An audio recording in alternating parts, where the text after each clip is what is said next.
గొప్ప మాది తప్పు నీది అన్నదే రాజకీయాల్లో స్పెషల్. పోలవరం కట్టడానికి సంబంధించినటువంటి సంకల్పం చేసి ప్రారంభించినటువంటిది రాజశేఖర రెడ్డి. అంతకుముందు ఎప్పుడో అనుకున్నాం, మేము ఎప్పుడో చేద్దాం అనుకున్నాం. రాజశేఖర రెడ్డి చెప్పిందంత అబద్ధం, ప్లస్ జలయజ్ఞం ధనయజ్ఞంగా మార్చేశాడని తెలుగుదేశం. అదే తెలుగుదేశం పార్టీ తాను అధికారంలోకి వచ్చాక పోలవరం అంతా మేమే చూస్తున్నాం, అసలు కట్టిస్తుంది మేమే, రాజశేఖర రెడ్డి ఏం కట్టించలేదన్నారు. అంతకుముందు కాలువలు కట్టించింది రాజశేఖర రెడ్డి. అసలు అనుమతులకు సంబంధించినటువంటి సమస్య వస్తే దాని చుట్టూ తిరిగింది రాజశేఖర రెడ్డి. అవి పరిష్కారం అయిన టైంలో రాష్ట్ర విభజన, దానికి కేంద్రంలోకి తీసుకెళ్ళింది భారతీయ జనతా పార్టీ, ఓకే చేసింది కాంగ్రెస్ పార్టీ.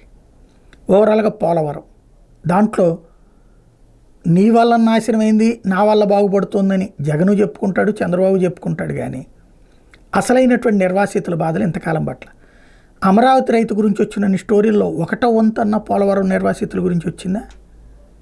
అమరావతి రైతుకి సంబంధించిన ఇళ్లకే ప్రాబ్లం లేదు, వాళ్ళ పొలాలు వాళ్ళు ఇచ్చారు, దానికి బదులుగా 1200 గజాల బిట్టో కమర్షియల్ బిట్ 200 తీసుకుంటారు. పోలవరం బాధితుడికి ఏం మిగిలింది?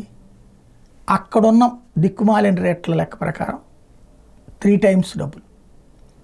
₹1,00,00,000 పెట్టి ఇల్లున్నా వచ్చే చేతికి 20 లక్షలు 15 లక్షలు అయినా అది తెమల్చరు తేల్చరు. ఏళ్ల తరబడి సాగిపోతున్న తతంగం ఒక్క మీడియాకి పట్టదు. అసలు మొత్తం సోషల్ మీడియా అంతా వెళ్ళి కూర్చుని అక్కడున్న బాధితులు, ఒక్కొక్క పోలవరం నిర్వాసితులు ఎవరున్నారో వాళ్ళ ఇళ్ళని టచ్ చేస్తే ప్రతి ఇంటికి ఒక కథ ఉంటుంది. పెళ్ళి కాని అబ్బాయిలు, ఎందుకంటే అతనికి ఆస్తి గ్యారంటీ లేదని.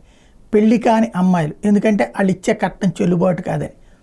అలాగే ఎక్కడికి వెళ్ళాలో తెలియదు, ఏం చెయ్యాలో తెలియనటువంటి దుర్భర స్థితిలో ఉన్నాడు. దశాబ్దాలుగా ఇదే సమస్య వాళ్ళది. ఇప్పుడు ఆ పోలవరానికి సంబంధించి ఒక అడుగు ముందుకు పడింది.